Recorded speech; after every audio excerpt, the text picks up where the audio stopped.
Hello Cave Dwellers, welcome to the Cave. It is of course no secret that I'm a big fan of the Commodore Amiga range of computers.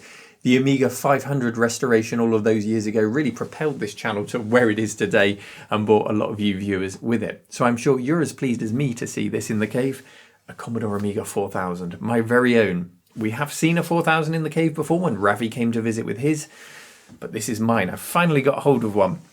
It does of course need a good clean. It needs maintenance and restoration to bring it back up to full health, so that's what we'll be doing in this Trash to Treasure series, while of course learning all about the history of the machine. A machine that came out in 1992 and takes us up to 94 when Commodore went bankrupt. It was the flagship machine, the machine designed to take on the very best that Apple and the IBM PC clone manufacturers could throw at it. Did it hold its own? Could Commodore have done better? Was there too much weight on this machine's shoulders to prevent that Commodore bankruptcy? We've got a lot to explore and to understand about this machine.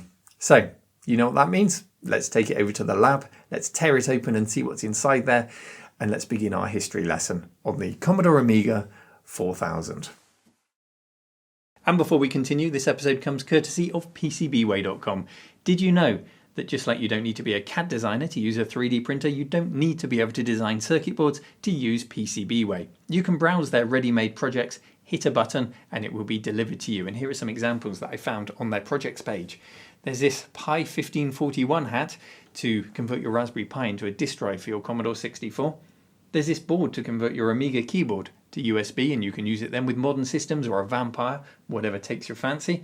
Or this arcade encoder to hook up your arcade machine or create your own fight sticks. There's a whole range of projects like that waiting to be ordered. You just click a button and they will be delivered to you pronto. Solder the components on and you're good to go. And for RMC viewers, PCBWay are offering a $5 sign-up bonus, and then it's $5 for your first 10 PCBs. So it's practically free PCBs for everyone. What are you waiting for? Go and browse the projects, get them ordered and enjoy. And now back to our Amiga.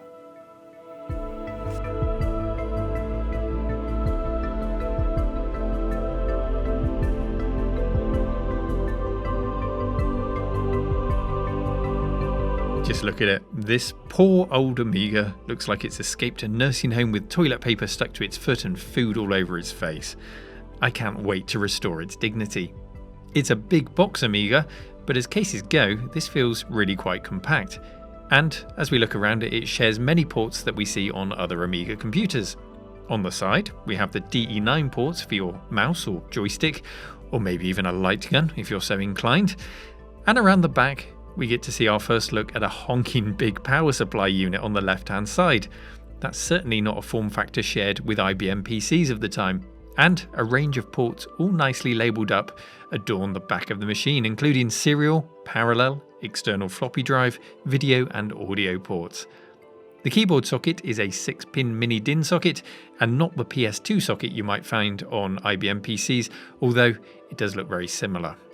We've also got room for 4 expansion cards to slot in where those blanking plates are, and there's also a small blanking plate named Expansion. And I'm hoping to use that a little later on if I can get hold of a scan doubler. That will allow us to use a regular PC monitor, and we'll discuss that a little more later. And there's also a sticker here which promises us a Seagate 80MB hard disk inside. Is it still in there? I guess we'd better open it up to find out.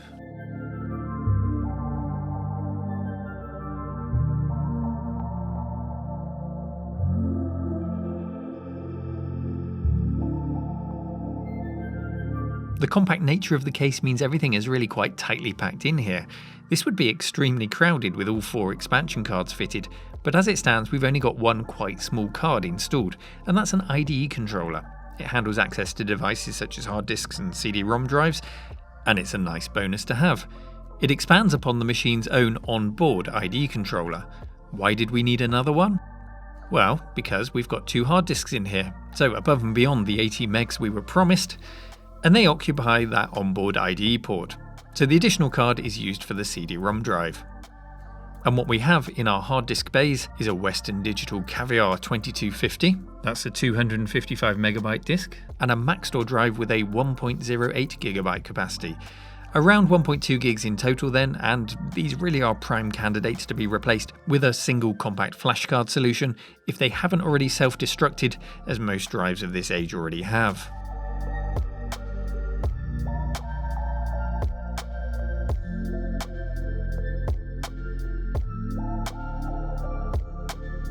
hard drive and floppy drive cables removed, we can then pull out that extra ID controller from the Zorro slot. It's a little stiff, but it does come out. And Zorro is the expansion bus on the Amiga. It was designed by engineer Dave Haney, and in the 4000 we have the latest iteration, the Zorro 3 bus. It's a 32-bit bus and offers true plug-and-play auto detection. Slot cards in, and the system will dynamically allocate the resources that they need when the computer boots up. That's much like, but before the introduction of, the PCI bus on IBM PC compatibles. And if you look closely at the top of the case, you can see those plastic guide rails. Those are to support full-length Zorro cards, which will fill the entire length of the case. There really were some beastly upgrades for this thing. Turning our attention to the CD-ROM, you can see just how little space there is between it and the PSU. And you know, I'm sure Commodore could have allowed an extra inch or two for the size of this case without upsetting anyone at all. You'll also notice that there's that plastic rod. That is the power switch. And the older Amiga 3000 has a similar shaft assembly to power it on. And on the theme of power, the PSU plugs into the motherboard using this 6-pin connector. So it's not a straight swap out with an AT power supply from a PC of the period. And I think this PSU is the first thing we'll need to investigate before we attempt to power the machine on to make sure we don't damage it with a faulty power source. Next up, we remove the Zorro daughter board. And there's also a plastic guard to go with that. That must be installed to stop the hard drives from shorting out the rear of the card. Again, if Commodore had just allowed an extra inch, I'm sure nobody would have complained about that.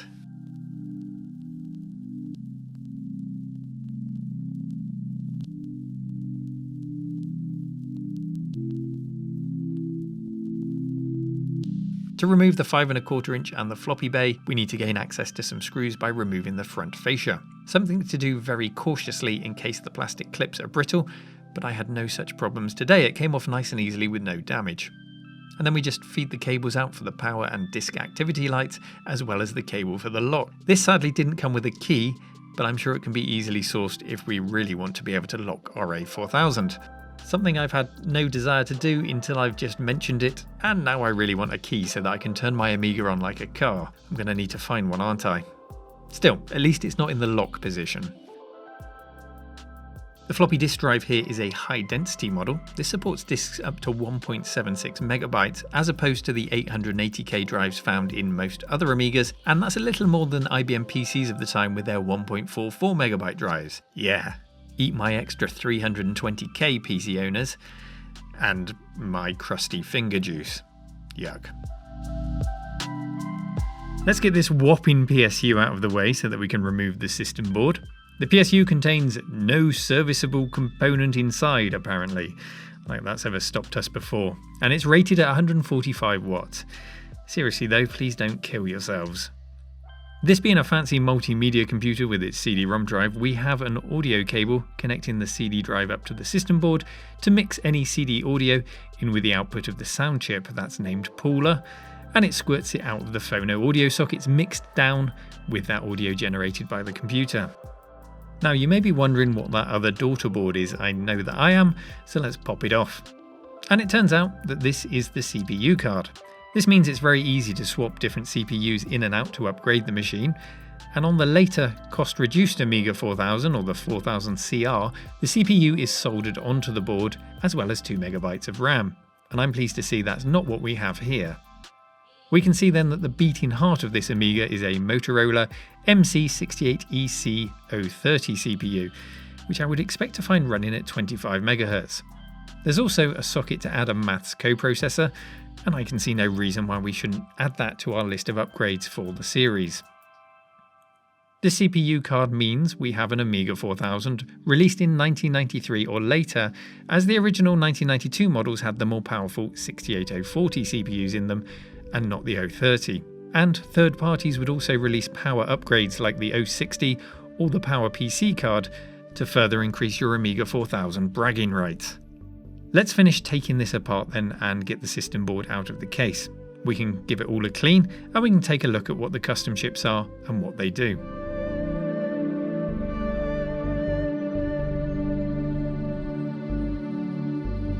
The final thing to come off of the board is the RAM chips, and these RAM sockets have a reputation for being very brittle and are often replaced, a task I did when Ravi Abbott visited the cave recently. but it doesn't look like I'll need to do that here. These do seem to be in good order. The stock RAM is 2MB of fast RAM, that's RAM dedicated to the CPU, and up to 16MB of additional RAM in 32-bit sims. We'll take stock of what we've got as and when this thing powers up. I have to keep you in suspense after all.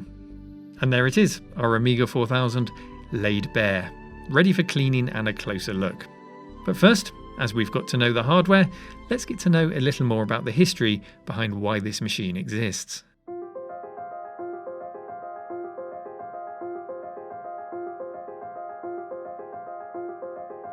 The Amiga 4000 was released in 1992. It was the latest in a line of Amiga computers made by Commodore, which date back to the first model, the 1000, in 1985. Until the 4000's release, it was the Amiga 3000 which had been the top-of-the-line model, with the Amiga 2000 a mid-range big box model and the 500 aimed at the home user, although the expansion capabilities of all of the models allowed, for example, an Amiga 500 to be expanded to take on an A4000 in a head-to-head battle, for example. So the job of the Amiga 4000 was to replace the 3000 as the top-of-the-line model and bring with it an entirely new chipset to revolutionise the Amiga range. A true next-generation computer in much the same way that the first Amiga was back in '85. Since the A1000, the original chipset, or OCS, was put into Amigas 500 and 2000, and one major revision was applied to that. This was the Enhanced Chipset, or ECS, and it introduced upgrades to the Agnes and Denise chips. That's the main chip that controls access to chip RAM, and the main video processor chip. It wasn't a giant leap, but we were largely happy with our Amiga's performance from 1985 through to 1990 or 91. But the competition was really bearing down on any advantage the Amiga may have had. That competition coming from Apple and the IBM PC clone manufacturers. The Amiga 4000's new chipset, to brush off that competition, would be called the Advanced Amiga Architecture, or the AAA chipset.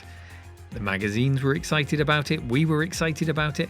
Commodore had been developing it since 1988, and this was going to be huge. It was going to be our breakaway from the original Amiga architecture while retaining compatibility and blowing our tiny minds. Well, guess what? It didn't happen. Commodore decided it was costing them too much and shelved it. Instead, they decided to hurriedly create the Advanced Graphics Architecture chipset, or AGA, and, as the name implies, it was an improvement aimed mostly at the graphics on the Amiga. An iterative upgrade to the ECS chipset, which in turn had been an iterative upgrade to the OCS chipset. Small steps and not giant leaps. Now that's not necessarily a bad thing. The modern day PC's dominance is built on decades of baby steps. But when you're building the ultimate new Amiga, you need it not only to blow away the competition, but also its own lesser or older models, namely the Amiga 3000. A machine which was loved by Amiga users for its features and remains one of the best looking desktop computers of all time. The biggest unanswered question then was, could the Amiga 4000 take its crown? Whether Commodore thought so or not, they forged ahead. The Amiga 4000 was built with the new AGA chipset. This would also go into the lower cost A1200 for the home user and the CD32, a CD-based games console, to create the new range of Amigas based on that AGA chipset. And for reasons nobody will ever understand, Commodore also released the Amiga 600 in 1992, a low-cost machine based on the old ECS chipset to complete the lineup. Nobody wanted you Amiga 600? Nobody. The 4000 would hit the shops in 1992 with a recommended retail price of £1,721 plus tax in the UK, $3,699 in the US, although it appears to have sold for closer to $3,000 in reality. And this was a lot cheaper than the old flagship price. The A3000 went for around £3,000 in 1990, so the stock A4000 was cheaper by about a third. That saving didn't come for free though. Notably absent from the A4000 was a SCSI controller. Instead, Commodore opted for IDE hard disks, and for high-end work like video overlays and editing, something the Amiga had built a reputation for, SCSI was really quite necessary. There would instead be an additional expense for an add-on SCSI card should you need it. Also missing was a scan doubler. This doubles the 15 kHz standard video output of the Amiga to make it compatible with regular monitors and not just those that support 15 kHz modes. So standard PC monitors then. Both a SCSI controller and a scan doubler were standard on the Amiga 3000. A CPU accelerator could easily be fitted to the Amiga 3000 to give it identical CPU performance to the Amiga 4000, and the 3000 also had the same Zorro 3 expansion slots as the 4000. So the very last card the 4000 seems to be holding to its chest is the improved graphics chip offering 256 colours on screen. Now, while you couldn't upgrade the 3000 to the AGA chipset, you did have the options with third-party video cards to bring more colours and resolutions to your screen. So, if you were a home user, then the 4000 was likely out of your budget. If you already owned a 3000, it really wasn't an instant no-brainer to go out and upgrade. And if you were a PC or an Apple owner, well, your magazines were full of promises for Super VGA video cards and high-fidelity sound cards. All of this doesn't necessarily mean we're going to have a bad time with this machine, or that it's a bad machine, but it does give you some context as to the world it landed in and of Commodore's decision-making. Whether or not these were the right decisions, we'll come back and discuss as the series progresses. Back to our system board then, and let's take a look at some of the custom chips that make the Amiga 4000 what it is. What made Commodore's flagship computer tick, and did it deserve the moniker? As is tradition, the custom chips all have friendly names including Ramsey, Bridget, Super Buster, Fat Gary, Lisa, Alice and Paula, some of which you'll already be familiar with if you've studied earlier Amigas. Not everything here is brand new technology, as we learned in our history lesson.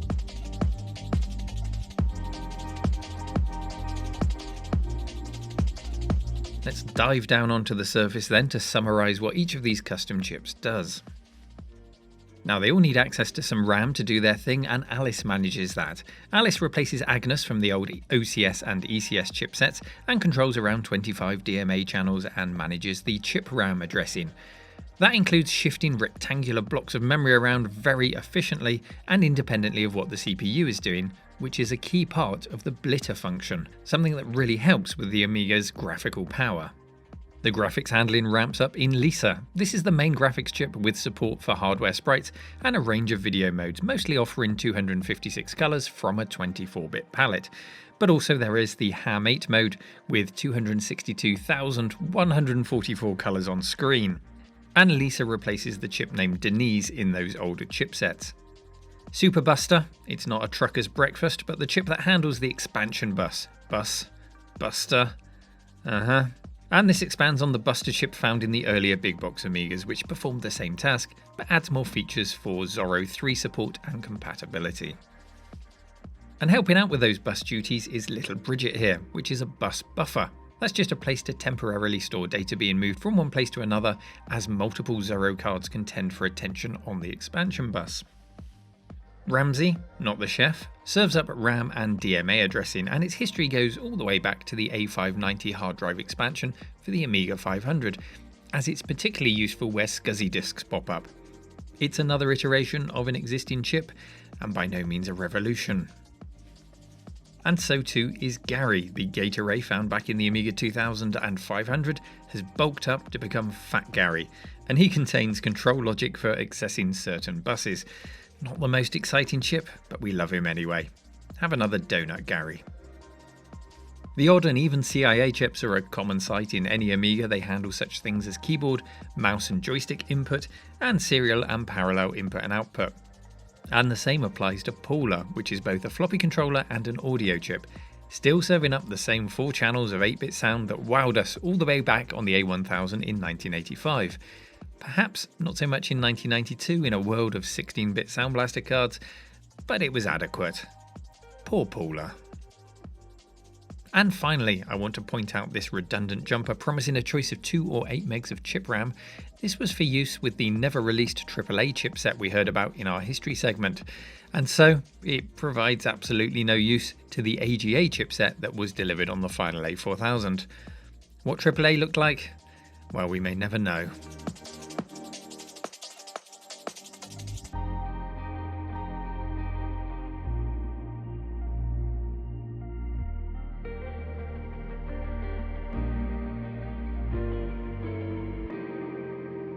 Turning our attention now to looking after our Amiga, the 4000 has some through-hole electrolytic capacitors, but mostly they're surface-mounted caps. Visually, they look fine, or at least as far as I can see them, you never quite know what's festering underneath them, but it is one of those machines with a reputation for leaky capacitors. The Amiga 1200, 600, CD32 and 4000 all seem to have this reputation. Time has taught us that if they aren't already leaking, they soon will be, so a recap is definitely recommended. And like so many old systems, it has a horrible Vata battery which would destroy the machine if it isn't removed. I knew I wouldn't be able to attend this machine for a while, so when I picked it up, I took the time to snip the Vata out before storing it. And I caught it just in time. As you can see, its green ooze is working its way to nearby components, and unchecked, it would have totally destroyed this Amiga. So out it came, and I neutralised the spillage with some white vinegar before cleaning that off with some IPA.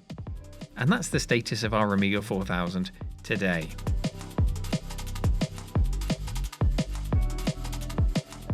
Finally, the PSU. We didn't want to put a bad power source into the system board, and there are various ways that we can approach this to ensure that we have a good PSU for the long term. Inside, yes, it's dusty, but it's quite spacious, and the capacitors look okay visually. Our options here are to service the PSU or to replace it entirely, either by installing a modern PSU inside the casing, or perhaps we could make a 3D printed bracket to adapt a new PSU to the case and that long finger-like power switch rod. All things to consider then, as I order parts and prep for the next part of this series.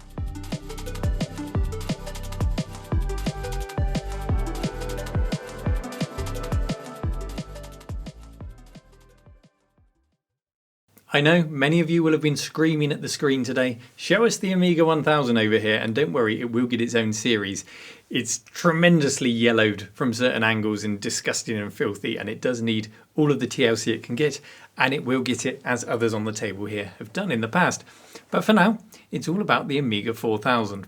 Where do we go with it next? Well, we need to make sure that we can actually test it safely, and that starts with the PSU. So in episode 2, we'll make sure that we're putting out the right voltages, we'll test the board, and we'll see if it works or if it needs some repairs.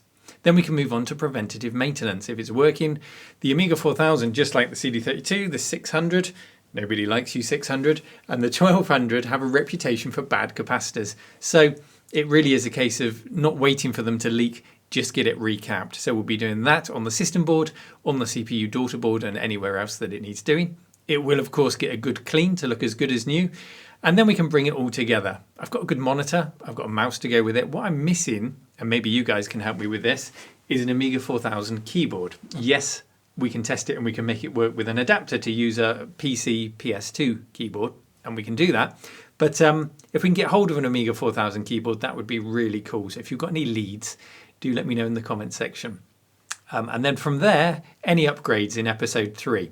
So this will be, can we get any classic upgrades like RAM, or modern upgrades like a compact flash reader instead of the IDE hard drives, and some kind of scan doubler so that we can use modern monitors. And that should bring it all together to be a really nice machine. And then I can annoy a few of you by playing games on it. Yeah, I know it's not a games playing machine, but boy, I bet it can play them really well. And we'll find out. Until then, I hope you've enjoyed today's episode. Take care and see you then. Bye-bye.